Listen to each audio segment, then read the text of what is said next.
If you have an addictive personality, then keep watching because I'm going to tell you what helped me to make it to 10 years of sobriety, which I'm celebrating today. I'm very blessed and I'm thankful to have a strong support system of people that care about me, which not everybody has. So I understand that maybe I have some advantages that some people don't have.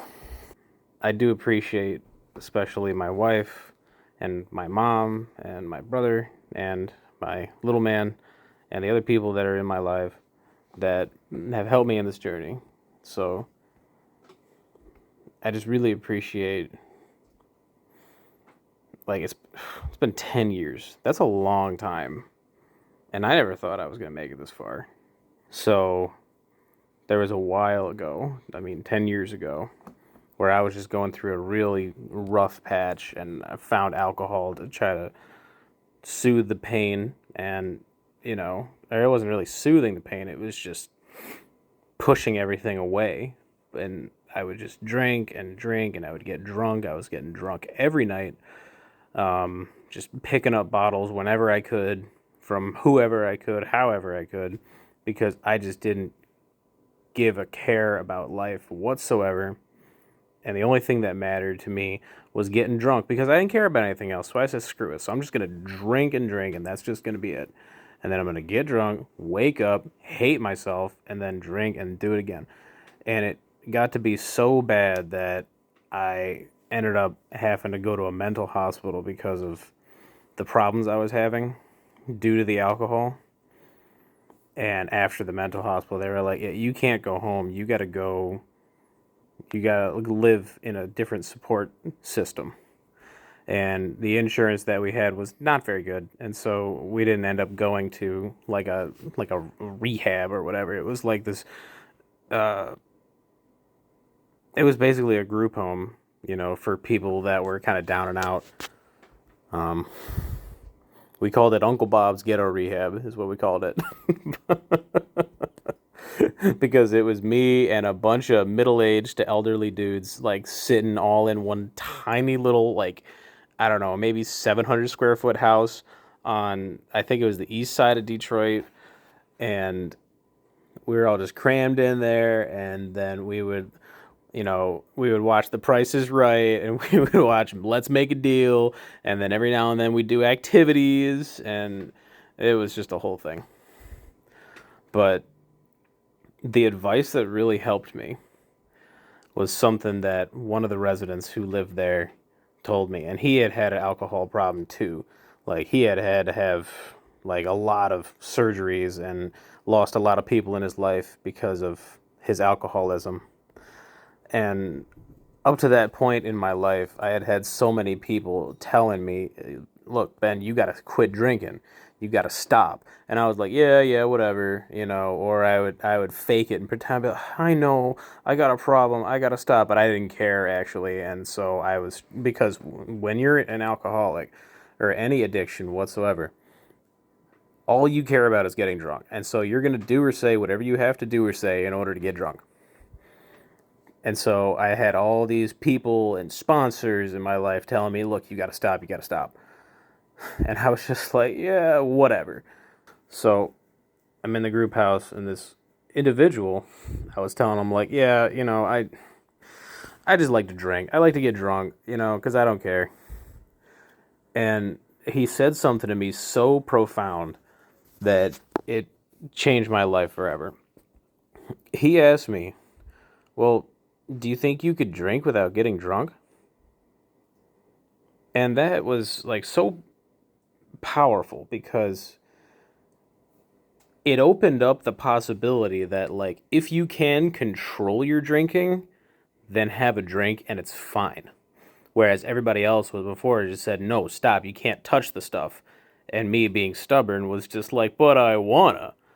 But this guy was like, with the question that he asked, it basically said, well, if you can drink, then, if you can drink responsibly, then why not?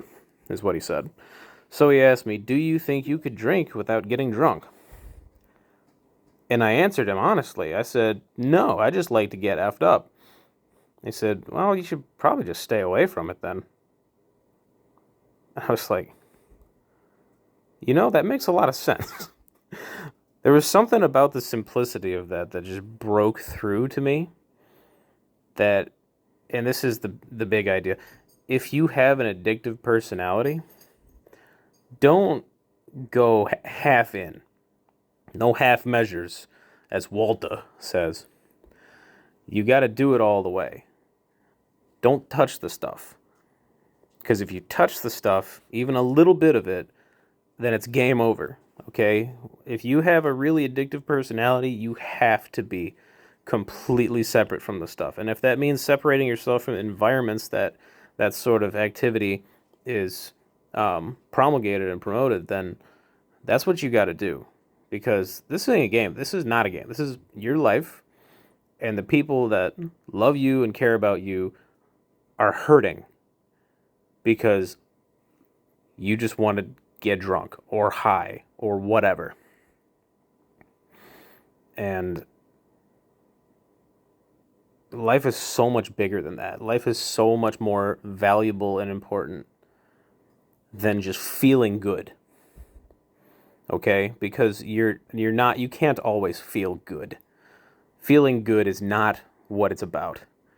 Doing good and being the best you can, that is the most important. I mean, believing in God, following Jesus Christ, I believe that's the most important thing. And then second after that, having a family, raising children, these are the things that really provide value and meaning in life. Getting drunk, high, and feeling good, it's not going to last. You can't live your life like that. And even though at that time in my life, I didn't recognize that. I was 19 at the time. What do you care about at 19? You don't care about nothing. But what that man said to me just changed the trajectory of my life. If you don't think you can control yourself, just stay away from it altogether. And I've lived by that. And it's 10 years today that I haven't had even a drop of alcohol. Some people that quit cigarettes, they say a puff away from a pack a day. Well, for me, it was a drop away from a bottle a day. Okay? So, that's my story. I'm just very blessed to celebrate 10 years today. That's crazy. I don't know what else to say. I think that's kind of it right now. So, yeah, thanks for everybody that watches my videos. Thanks for everybody that goes and listens to my music. I'm going to be trying to put out, if not one single release per week, then every other week. I'm trying to crank out one track per week and really forcing myself to do that. And so you're going to see a lot more music coming out in the very near future. But thanks for tuning in. Keep it locked in and follow me for more. My wife is giving me a look right now. She's like, all right, it's going on too long.